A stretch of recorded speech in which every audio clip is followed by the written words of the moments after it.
তুমি কি আমার সাথে মজা করছো? তীব্রর কণ্ঠ শোনালো শক্ত। হিমালয় থেকে ধসে পড়া তুষার খণ্ডের চাইতেও শীতল তার আঁচ, যার তপে নোহার শীর্ণ দেহ ছলকে ওঠে একটু। চোখ তুলতে চেয়েও পারল না। কথা বলতে গেলে বুঝলো শব্দ ভাণ্ডার থিতিয়ে এসেছে প্রায়। এতটা ভয় তো ওর কোনো দিন কাউকে লাগেনি, মাকেও না। যেদিন তীব্রর আসল পরিচয় জানলো সেদিনও না। তবে আজকে বুকের এমন উত্তলতা কিসের? ভয় ডরে শুকিয়ে আসা গলার এমন ভাবটাই বা কেন? মেয়েটা ঢোক গিলল, খুব আস্তে ঘাড় নাড়ল দুপাশে, বোঝালো না মেরাজের ঘাম ছুটেছে। বাকিরা শঙ্কায় একসা। তীব্র তাও বিশ্বাস হলো না, কণ্ঠে বিরক্তি ঢেলে বলল, নোহা, আমি 7 মাস পর পুষ্পিতার কাছে এসেছি। দেশে ফিরে এক দণ্ড সময় নিয়ে বিশ্রামও করিনি। Have you any idea okay দেখার জন্য আমার ভেতরটা কেমন করছে? আদৌ বুঝতে পারছো তুমি? তাহলে এরকম ফালতু মজার মানেটাই কি? তোমার মনে হয় আমি এখন এসব ইয়ার্কি সহ্য করার অবস্থায় আছি? ফর গড সেক, তোমার সঙ্গে আমাকে রুট হতে বাধ্য করো না। পুষ্পিতা কোথায়, ডাকো। নোহা অসহায় চোখে চাইল। অক্ষিকুটে এক প্রস্তুত জল নিয়ে বলল, আমি মিথ্যা বলছি না ভাইয়া, মজাও করছি না। আমি তো জানি আপনি পুষ্পিতাকে কতটা ভালোবাসেন। তাহলে এরকম জঘন্য মজা আমি কেন করব? তীব্রর এবার রাগ হলো, পৃথিবী জ্বালিয়ে দেওয়া রাগ। দাঁত পিষে শ্বাস ফেলল সে। চোটে কিছু বলতে গেলে মুখ খুলল মিরাজ, বলল, নোহা ঠিক বলছে রে বিট্টু, পুষ্পিতার সত্যি বিয়ে হয়ে গেছে ওর মনির বান্ধবীর ছেলের সাথে। তীব্র চোখ মুখ পাল্টালো, বদলে গেল মুখের পেশি। কোথা হতে কিছু একটা সাঁই করে এসে বসলো ঠিক বক্ষভাগে। একটু আগে লোহখণ্ড সহসা ভীষণ ধীরুজ হয়, সামান্য হেসে বলে, তোরা সবাই মিলে কিছু একটা প্ল্যান করেছিস তাই না? কোথায় ভীতু মেয়ে লুকিয়ে আছে? বাসায় না বাইরে? সাফিন করুণ কণ্ঠে বলল, কোনো প্র্যাঙ্ক হচ্ছে না বিট্টু, ওরা সত্যি বলছে রে, পুষ্পিতা আর তোর নেই, সে এখন অন্যের স্ত্রী। তীব্র ঘোলা নেত্রমণি এক মুহূর্তের জন্য থমকে বসলো জায়গায়। হাত ঘষে গোলাপের তোড়াটা মাটিতে পড়তে নোহা নিম্নাষ্ট দাঁতে পিষে নিল। কান্নার তোড়ে একটা বড়সড় বাঁধ ফেলেও ব্যর্থ হলো পরপর। ফোপানোর সাথে সেটা ছুটে এলো বাইরে। তীব্র স্তম্ভের ন্যায় সবাইকে দেখে নেয় এক পল। কারো ঠোঁটে এক ফোঁটা হাসি নেই। তার বন্ধুদের মুখায়বের এই মলিনতা সে চেনে না। নোহাকে এমন কাঁদতে তো কোনো দিনও দেখেনি। এতগুলো মানুষের নিভন্ত মুখশ্রীর সাক্ষী যোগায়, তাদের কথায় ভুল নেই। তীব্র সব ঘটনা পর পর সাজালো। ও গাজীপুরে আসবে শুনে মিরাজদের অভিব্যক্তি পাল্টে যাওয়ার ছাপটুকু স্পষ্ট প্রমাণ রাখলো আর একবার। এর মানে সত্যি ভীতু মেয়ের? তীব্র পৃথিবী দুলে ওঠে, পায়ের তলার জমিন সরে যায়, বলবান দেহটা দুর্বলের ন্যায় এক পা পিছিয়ে যায় অমনি। সাফিন এগোতে চাইলে হাত তুলে মানা করলো। মেঝের বুকে এলোমেলো পাতা ফেলে বলল, সব মিথ্যে, পুষ্পিতা আমি ছাড়া অন্য কাউকে বিয়ে করতেই পারে না।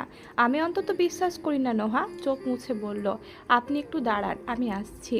শোবার ঘরের দিকে ছুটে গেল মেয়েটা। তীব্র শূন্য চোখে চেয়ে রয় সে পথে। রুদ্ধ মস্তিষ্ক সচল কিছু নেই। এই তো কিছুদিন আগে যে মেয়েটা তাকে আষ্টে পিষ্টে জড়িয়ে ধরে বলল কোনোদিন ছেড়ে যাবে না, সে হুট করে অন্যের বউ হবে? এত সহজ সব কিছু না। না, ভীতু মেয়েকে তীব্র চেনে। যে কেউ যা কিছু বললেই হলো, নিজের ভালোবাসার প্রতি তীব্র বিশ্বাস নেই। তীব্র সুস্থির দম জোরালো হলো, নিঃশ্বাসের ফ্যাস ফেসে আওয়াজ স্পষ্ট। ঘন ঘন জিভে ঠোঁট ভিজিয়ে দেখলো এদিক ওদিক। তার ভেতরে উন্মাদনা হয়তো বুঝলো আরমান। হাত ধরে বলল, তুই বস বিট্টু, একটু বস। ওরা কি বলছে আরমান? ভীতু মেয়ে কেন বিয়ে করবে? ও তো আমাকে ভালোবাসে তাই না? আরমান ভেজা গলায় বলল, একটু বস তুই প্লিজ। অশান্ত তীব্রকে ধরে কোনো মতে সোফায় বসালো আরমান। এর মাঝে এসে দাঁড়ালো নোহা। একটা খাম বাড়িয়ে দিয়ে সময় নিল একটু। থেমে থেমে বলল, এটা পুষ্পিতা আপনাকে দিতে বলেছিল। দেওয়ার সময় নোহার হাত যতটা কাঁপলো, তার চেয়েও অধিক কাঁপলো তীব্র শক্ত শরীর। থরথরে আঙুল দিয়ে খামটা ধরল সে। বুক কাঁপছে, পরিষ্কার হৃৎপিণ্ডের বিকলতা। আস্তে ধীরে খামের পিন ছুটিয়ে ভেতরে হাত দিতে বেরিয়ে আসে কাগজে লেখা কয়েক লাইনের চিঠি। পেছনে আর একটা কিছু ঝুপ করে মেঝেতে পড়ে যায়। তীব্র সেদিকে দেখল না। পুষ্পিতার হাতের লেখা সে চেনে, ক্লাসে বহুবার দেখেছিল। তার মনোযোগ এখানে। চিঠিটা মেলতে গিয়ে থমকায় একবার, মন দিয়ে চায় ভেতরে এমন কিছু না থাকুক যেটা সহ্য করার ক্ষমতা ওর নেই। তীব্র মাথা নুইয়ে শ্বাস নিল, যেন জোর বাড়ালো বুকের। তারপর ঝট করে কাগজটাকে মেলে ধরল সামনে। শুরুতে কোনো সম্বোধন করলাম না, কারণ যখন আপনি চিঠিটা পড়বেন তখন আপনাকে সম্বোধন করার মতো কোনো অধিকার থাকবে না আমার। জানি চিঠিটা পড়ার পর আপনি আমাকে ঘৃণা করবেন, হয়তো কখনো আমার মুখ দেখারও ইচ্ছে হবে না, কিন্তু সত্যি এটাই, আমি মনির বিরুদ্ধে যেতে পারিনি।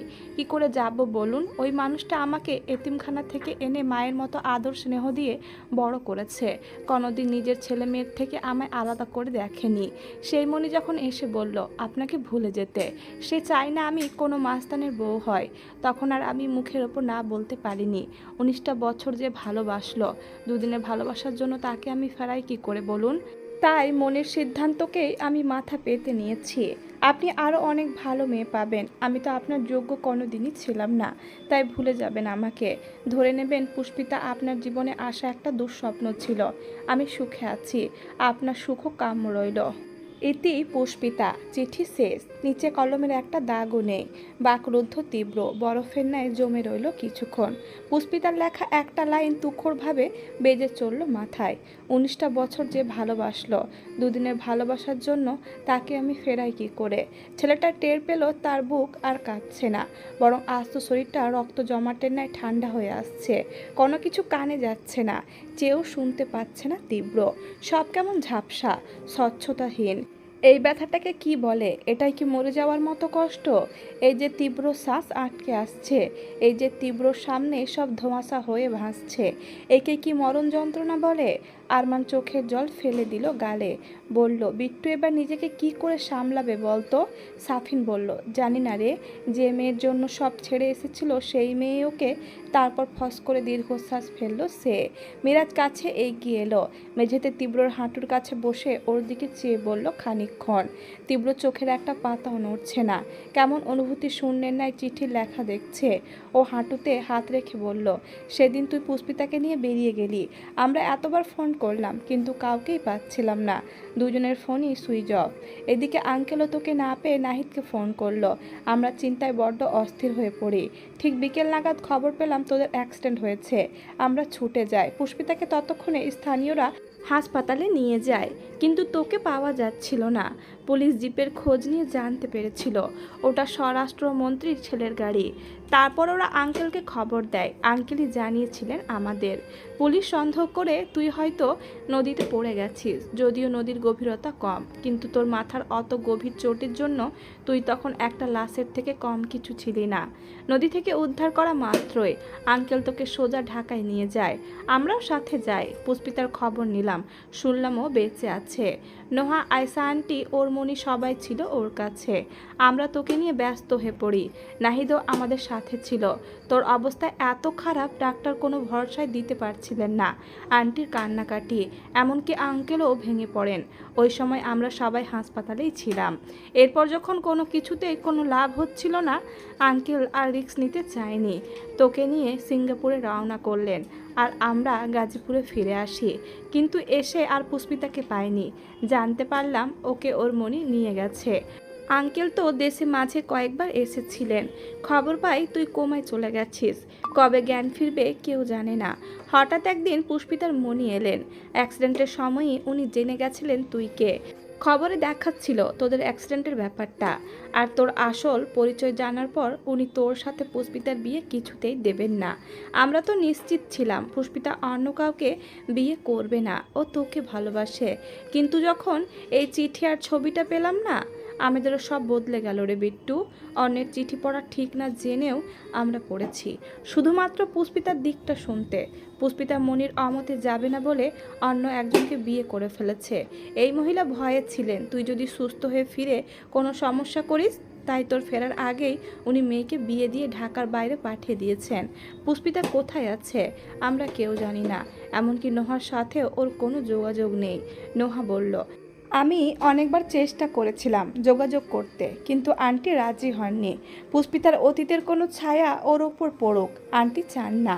তীব্র একটা কথা বলল না, মেঝেতে উল্টো হয়ে পড়ে থাকা কাগজের মতো বস্তুটাকে তুলে চোখের সামনে ধরল। নিভু বিলাতি নয়নজোড়া চমকে উঠল অমনি।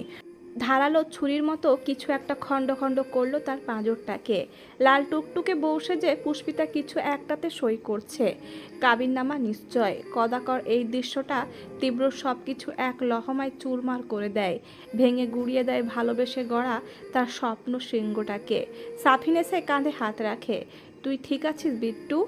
তীব্র চোখ তুলে চাইল। নিষ্প্রাণ চাউনিতে সাফিনের বুক মোচড় দেয়। কিছু বলতে হাঁ করলে তীব্র হাত তুলে মানা করলো। উঠে দাঁড়ালো হঠাৎ। সব সময়কার মতন গতিতে আজ দাপট নেই। পদযুগল যেন টেনে হিচড়ে নিচ্ছে। বাইরে যেতে নিলে আরমান শোধালো, কোথায় যাচ্ছিস? উৎকণ্ঠিত সে। আমি একটু একা থাকতে চাই। তারপর সিঁড়ি বেয়ে সোজা নেমে গেল তীব্র।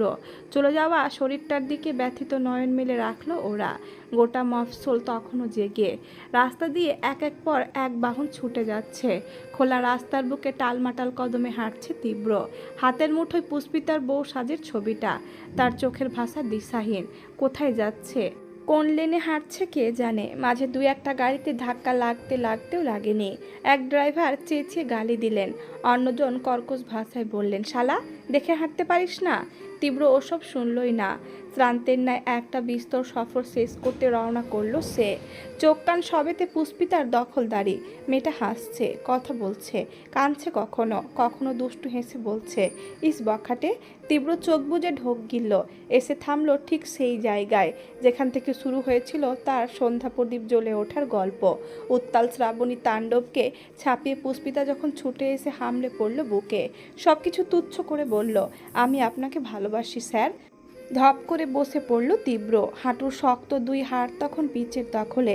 আজকে বৃষ্টি নেই, মেঘের গর্জনও নেই কোথাও, অথচ তীব্রর ভেতরটা মেতে উঠল প্রকাণ্ড ঘূর্ণিঝড়ে। টলমলে চোখ তুলে অন্ধকার বসতটাকে দেখল সে। এই গেট, এই রাস্তা, এই বাড়ি, সবাই তার ভালোবাসার সাক্ষী। এখান থেকে ওদের কাছাকাছি আসার শুরু। অথচ কি হলো? যাকে নিজের চেয়েও প্রচণ্ড ভালোবাসায় মুড়িয়ে দিল তীব্র, সে আর ওর নেই। ও অসুস্থ হতে অন্য কারো বউ হয়ে গেছে। তীব্র নিরেট বুনিয়াদ চূর্ণ হয়। বুকের ভেতর ক্লেশের জোয়ার ধেয়ে আসে। ভেঙে যায় পক্ত সত্তার সমস্ত শক্ত থাকার নিয়ম। হাত থেকে ছবিটাকে ছুঁড়ে ফেললো প্রথমে। অল্প হাওয়ায় উড়ে উড়ে সেটা আবার ওর কাছেই ফিরে এলো। ঠিক চোখের সামনে পড়ে রইল পুষ্পিতার ঝুঁকে সই করার দৃশ্য। তীব্রর বাম চোখের জলটা অল্প নেমে আসে। গাল ছুঁতে ছুঁয়েও দাঁড়িয়ে থাকে। তীব্র চোখ তখন ছবিতে। দাঁত চিবিয়ে চিবিয়ে বলল, ছলনাময়ী, বিশ্বাসঘাতিনী, কি করিনি তোর জন্য। বাবা মা, নিজের সব কিছু ছেড়ে এসেছিলাম শুধুমাত্র তোকে পাওয়ার জন্য। আর তুই আমার অসুস্থতার সুযোগ নিয়ে অন্য কাউকে বিয়ে করে ফেললি। যদি ছেড়ে যাবি, ভালোবাসার নাটক কেন করলি? কেন? তীব্র চিৎকার করে উঠল। শতুনু পুরুষের হাহাকারে মিটে গেল সনসনে হাওয়ায়। দু একজন পথচারী যেতে যেতে অদ্ভুতভাবে দেখে গেল তাকে। তীব্রতাতে ভ্রুক্ষেপ হলে তো। দুহাতে মাটি খামচে ধরল সে। সাদাটে চোখ রক্তিম। মটমট করে উঠল নীরের চিবুক। কটমটিয়ে বলল, ঘৃণা করি তোকে। তোর মতো প্রবঞ্চক স্বার্থপর মেয়েকে আমি ঘৃণা করি। ছবিটা হাতে তুলে একটান মেরে ছিঁড়ে ফেলল তীব্র। কিন্তু রাগ কষ্ট এক চুলো কি কমলো? কমেনি। ছেলেটা উন্মাদের মতো মাথা চেপে ধরে। টেনে ছিঁড়তে চায় সোনালি চুল। কখনো হাঁসফাঁস করে চেঁচায়, কখনো ঘুষি বসায় পিচের ওপর। প্রকোপে আঙুল থেতলে দেওয়ার চেষ্টা। গেটের দারোয়ান আজ নেই, কোথায় গেছে কে জানে। তীব্র বুক খামচে ধরল ব্যথা কমাতে, কমল না। রাগে জেদে হেতাহিত জ্ঞান হারিয়ে বাম হাতটা কামড়ে ধরল নিজের। শুভ্র ত্বকে দাঁত দেবে গেল। চামড়া ফেটে নোনতা স্বাদ লুফে নিল জিভ। রক্তের আঁচ পেয়েও তীব্র ছাড়ল না, মুখ সরালো না। আচমকা কেউ ঝড়ের বেগে এসে হাতটা টেনে সরিয়ে দেয়। সাফিন তীব্রর মাথা টেনে রাখে। মিরাজ ধরে রাখে হাতটা। তীব্র একা ছাড়তে বললেও ওরা থেমে থাকেনি, পিছু পিছু এসেছে। মুশফিক সিক্ত কণ্ঠে উদ্বেগিনে বলল, কি করছিস বিট্টু? এভাবে কেউ নিজের ক্ষতি করে? তীব্রর কবজি থেকে রক্ত ছুটে এসেছে। কুণ্ডলির মতো লাল হয়েছে জায়গাটা। কিন্তু থামলো না সে। জোরসে এক ধাক্কা মারল মুশফিককে। ছেলেটা পড়তে পড়তে সামলায় নিজেকে। তীব্র হাতটা ঝাড়া মেরে ছাড়িয়ে আনলো। রুষ্ট চোখে বলল, বলেছি না আমি একা থাকতে চাই, বলেছি না, যা এখান থেকে। আরমান কেঁদে কেঁদে বলল, বিট্টু এরকম করিস না, তুই এখনো অসুস্থ। একটা বাইরের মেয়ের জন্য কেন এত কষ্ট দিবি নিজেকে? ও ভালো আছে। তুইও ওকে ভালো থেকে দেখিয়ে দে। তীব্র ঝুপ করে কেমন শান্ত হয়ে গেল। এক লহমায় নিবৃত্ত বুকের বিক্ষিপ্ত শ্বাস নীরস গলায় বলল, আমি ওকে ছাড়া ভালো থাকতে পারবো? আরমান জবাব দিতে পারল না। চোখের জল তার উপচে আসার দশা। বাকিদের নীরবতার মাঝে সাফিন ওকে টেনে নেয় বুকে, বোঝা গলায় দৃঢ়তা এনে বলে, পারবি, তোকে পারতেই হবে। তুই বিট্টু, আমাদের বিট্টু। বাকি সব ভুলে যা, ভুলে যা পুষ্পিতাকে, পুষ্পিতাকে ভুলে যা। তীব্রর মস্তিষ্কের বন্ধ গতি হেথায় এসে অচল হয়ে থাকে। যে মেয়েকে ও স্বেচ্ছায় নিজের সেরায় মেশালো, মেশালো বক্ষকোষের সমস্ত ফাঁকে, মেশালো হৃদয়ের প্রকোষ্ঠ গুলোয়, চাইলেই কি তাকে ভুলে যাওয়া যায়?